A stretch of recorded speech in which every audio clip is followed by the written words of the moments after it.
Maha suci Allah yang telah memperjalankan hambanya pada suatu malam dari Al-Masjidil Haram ke Al-Masjidil Aqsa, yang telah kami berkelahi sekelilingnya agar kami memperlihatkan kepadanya sebagian dari tanda-tanda kebesaran kami. Sesungguhnya dia adalah maha mendengar lagi maha melihat. Pada suatu malam di bulan Rajab, Nabi lagi ada di sisi Ka'bah nih, lagi dalam keadaan antara tidur dan sadar. Kemudian beliau disamperin sama dua laki-laki bawa baskom yang terbuat dari emas, isinya iman dan hikmah. Assalamualaikum warahmatullahi wabarakatuh. Sahabat podcast dimanapun berada, semoga rahmat Allah selalu menyertai kita. Di video kali ini saya akan menampilkan video Kumailah Hakimah yang bercerita tentang Isra Miraj. Kumailah Hakimah adalah seorang perempuan yang lagi viral di sosial media karena channelnya yang selalu membahas tentang agama dan budaya.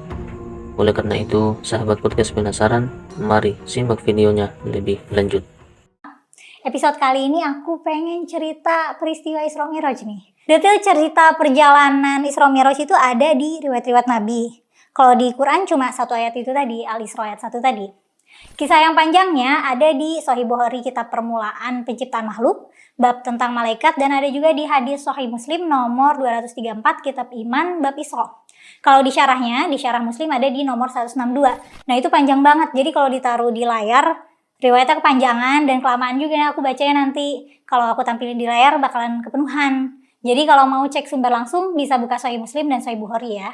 Aku ceritain singkatnya aja nih. Meskipun kita merayakan Isra Miraj tiap tanggal 27 Rajab, sebenarnya tanggal peristiwa Isra Miraj tuh nggak tahu kapan pastinya. Tapi yang jelas bulan Rajab. Jadi cerita gini. Pada suatu malam di bulan Rajab, Nabi lagi ada di sisi Ka'bah nih, lagi dalam keadaan antara tidur dan sadar. Kemudian beliau disamperin sama dua laki-laki bawa baskom yang terbuat dari emas, isinya iman dan hikmah. Hikmah itu pengetahuan dan kebijaksanaan ya. Terus orang itu belah badan Nabi dari dada ke perut, isi perutnya dicuci pakai air zam-zam, terus badan Nabi diisi dengan iman dan hikmah. Nggak tahu bentuknya gimana tuh iman dan hikmah. Karena yang kita tahu kan iman dan kebijaksanaan itu abstrak ya, bukan benda konkret. Habis itu, beliau didatangi buruk. Buruk itu bentuknya kayak keledai tapi ukurannya lebih kecil dan warnanya putih. Buruk itu berasal dari kata bark yang artinya kilat. Sebenarnya di hadis-hadis sih penggambarannya nggak ada yang detail banget ya. Buruk itu penampakannya gimana. Nah, meskipun dalam riwayat-riwayat nggak dijelaskan muka buruk itu gimana, tapi di karya-karya seni Persia, Near East, dan India, mereka selalu menginterpretasikan penampakan buruk tuh wajahnya cantik gitu. Nah lanjut cerita, buruknya ini mendekati Nabi dan ngerendahin badannya gitu supaya Nabi bisa naik. Nah pas Nabi naik, jalan deh tuh ke Baitul Maqdis yang ada di Yerusalem. Spesifiknya Nabi menuju Masjid Aqsa yang letaknya ada di Baitul Maqdis. By the way, Baitul Maqdis itu literally artinya rumah suci ya. Waktu Isra Miraj yang terjadi, itu kan masih periode Mekah. Islam masih dikit nih pengikutnya. Dan dakwah Nabi tuh masih berpusat di kota Mekah aja. Nah kok ada masjid di Yerusalem? Ya karena Baitul Maqdis itu dulu bukan masjid secara eksklusif ya. Baitul Maqdis itu kawasan di sebuah kota lama Yerusalem yang memang merupakan pusat kegiatan spiritual gitu, kegiatan religius. Nah karena kawasan Baitul Maqdis itu jadi latar kisah banyak nabi agama Abrahamik. Menurut skriptur Yahudi, Baitul Maqdis dibangun oleh Nabi Sulaiman. Dan tanahnya yang beli tuh Nabi Daud. Nabi Daud tuh bapaknya Nabi Sulaiman. Menurut skriptur Kristen dan Yahudi juga, Nabi Ibrahim waktu mau ngorbanin anaknya, katanya kejadian di situ. Anak Nabi Ibrahim yang disembelih kalau menurut Kristen itu Ishak, kalau di Quran itu Ismail ya. Dan kawasan Baitul Maqdis ini udah ada ratusan tahun sebelum Masehi, udah lama banget.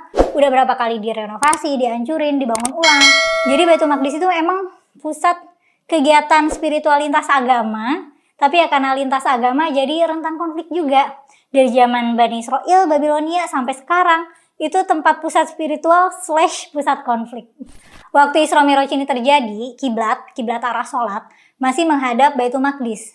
Kiblat pindah ke arah Ka'bah baru setahun 2 tahun kemudian. Jadi Baitul Maqdis juga ini emang tempat yang penting dan suci buat orang Islam ya. Lanjut cerita, sampailah Nabi di Masjid Aqsa, masjid yang ada di kawasan Baitul Maqdis tadi. Terus buruknya diikat di depan masjid. Ada tuh area di depan Masjid Aqsa yang ditandain katanya itu tempat buruk parkir. Katanya nabi-nabi terdahulu juga gitu, kalau parkir keledai di depan masjid diikat. Nah terus Nabi ke masjid, sholat sunnah 2 rakaat, terus ketemu sama Jibril. Ditawarin minum sama Jibril, mau minum susu atau arak gitu. Waktu itu masih periode Mekah kan ya, arak belum haram waktu itu. Khamar, arak itu baru diharamkan setelah hijrah di Madinah. Jadi waktu itu arak belum haram. Nah terus Nabi maunya susu. Terus Jibril komentar, oh kamu memilih fitrah gitu, memilih kesucian. Lalu sama Jibril diantar nih naik ke langit. Di langit ada pintu. Pas mau masuk ada yang nanya, siapa gitu? Jibril. Sama siapa? Sama Muhammad. Muhammad Rasulullah gitu, Muhammad Rasul. Iya. Nah, ternyata di balik pintu itu ada Nabi Isa dan Nabi Yahya. Nabi Isa dan Nabi Yahya itu tinggal di satu zaman dan masih sepupu jauh.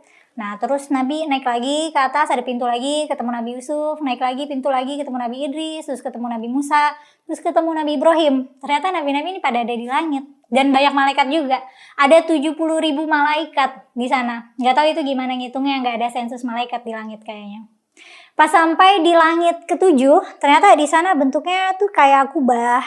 Banyak pohon dan daun-daunnya besar kayak telinga gajah. Terus ada buah-buahan yang sebesar kendi gitu, sebesar tempayan. Nah terus ada 4 sungai di bawahnya. Pokoknya katanya indah banget, imajinasi manusia nggak akan bisa ngebayangin indahnya gimana. Saking terlalu indahnya. Terus ketemu deh Nabi sama Allah dan dititipin perintah untuk sholat 50 kali sehari. Yaudah tuh Nabi nurut. Nah pas mau perjalanan pulang turun, papasan lagi sama nabi-nabi yang tadi ketemu di pintu-pintu bawah. Terus disarani untuk nego. Katanya nggak bakalan sanggup orang sholat 50 kali sehari. Long story short, hasil disaranin sama nabi-nabi lain, terus Nabi Muhammad nego jumlah berapa kali sholat, sampai akhirnya dapat di angka 5. Udah sampai di angka 5 pun Nabi Musa masih nyaranin untuk nego, tapi Nabi malu udah nego bolak-balik. Ya gitu deh, terus Nabi pulang. Nah masalah nih pas pulang, Nabi dakwah kan, cerita tentang perjalanannya, dan nyampein perintah sholat itu. Tapi Nabi diketawain nih sama orang-orang yang gak percaya, yang kebanyakan dari kalangan kafir Quraisy. Nah terus kabar itu sampai ke Abu Bakar.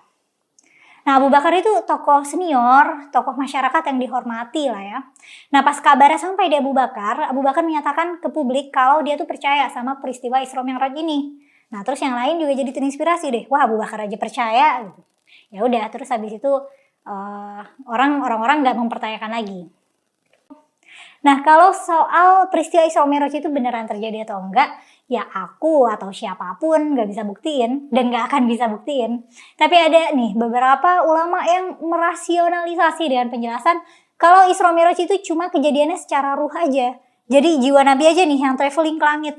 Tapi kalau pakai penjelasan itu berarti gak mengimani peristiwa Mi'raj ya gak sih? Lagian emang bisa jiwa kita berkelana.